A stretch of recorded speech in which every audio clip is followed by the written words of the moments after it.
हर हर महादेव सभी को। आपको और आपके परिवार को छठ पर्व की बहुत बहुत शुभकामनाएं। छठ पर्व षष्ठी का अपभ्रंश है। कार्तिक मास की अमावस्या को दीपावली मनाने के 6 दिन बाद कार्तिक शुक्ल को मनाए जाने के कारण इसे छठ कहा जाता है। यह 4 दिनों का त्यौहार है और इसमें साफ सफाई का खास ध्यान रखा जाता है। इस त्यौहार में गलती की कोई जगह नहीं होती। इस व्रत को करने के नियम इतने कठिन हैं कि इस वजह से इसे महापर्व और महाव्रत के नाम से भी संबोधित किया जाता है। कौन है छठी मैया?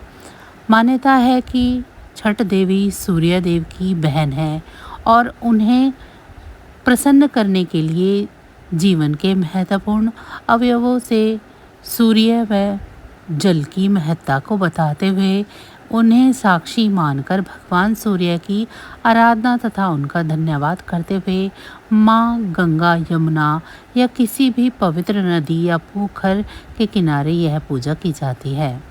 षष्ठी माँ यानी छठ माता बच्चों की रक्षा करने वाली देवी है। इस व्रत को करने से संतान को लंबी आयु का वरदान मिलता है। मार्कंडेय पुराण में इस बात का उल्लेख मिलता है कि षष्ठी की अधिष्ठात्री प्राकृतिक देवी ने अपने आप को 6 भागों में विभाजित किया है। इनके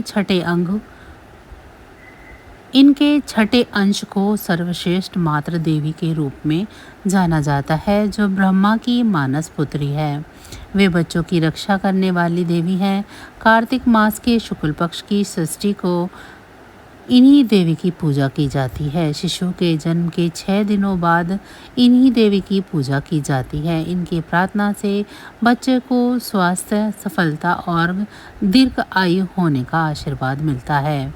पुराणों में इन्हीं देवी का नाम कात्यायनी बताया गया है। इनकी नवरात्रि की षष्ठी तिथि को पूजा की जाती है। छठ व्रत कथा के अनुसार प्रियव्रत नाम का एक राजा था। उनकी पत्नी का नाम मालिनी था। दोनों की कोई संतान नहीं थी। इस बात से राजा और उसकी पत्नी बहुत दुखी रहते थे। उन्होंने एक दिन संतान प्राप्ति की इच्छा से महर्षि कश्यप द्वारा पुत्रेष्टि यज्ञ करवाया। इस यज्ञ के फलस्वरूप रानी गर्भवती हो गई। 9 महीने बाद संतान सुख को प्राप्त करने का समय आया तो रानी को मरा हुआ पुत्र प्राप्त हुआ। इस बात का पता चलने पर राजा को बहुत दुख हुआ। संतान शोक में वह आत्महत्या का मन बना लिया। लेकिन जैसे ही राजा ने आत्महत्या करने की कोशिश की, उनके सामने एक सुंदर देवी प्रकट हुई। देवी ने राजा को कहा कि मैं षष्ठी देवी हूँ।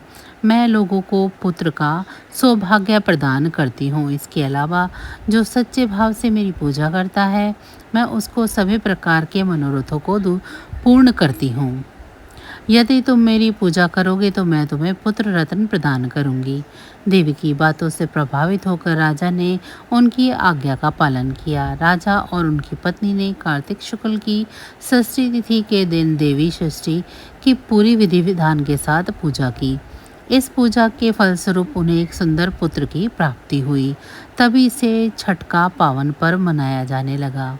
छठ पर्व के संदर्भ में एक अन्य कथा के अनुसार जब पांडव अपना सारा राजपाट जुए में हार गए, तब द्रौपदी ने छठ का व्रत रखा। इस व्रत के प्रभाव से उनकी सभी मनोकामनाएं पूरी हुई तथा पांडवों को राजपाट वापस मिल गया।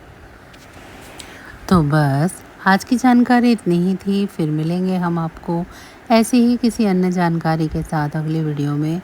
तब तक अगर आपको मेरी ये जानकारी अच्छी लगी है तो वीडियो को लाइक करें। चैनल को अभी तक सब्सक्राइब नहीं किया है तो चैनल को सब्सक्राइब कर लें।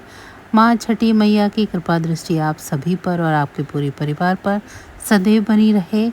इसी के साथ आप सभी का बहुत बहुत धन्यवाद।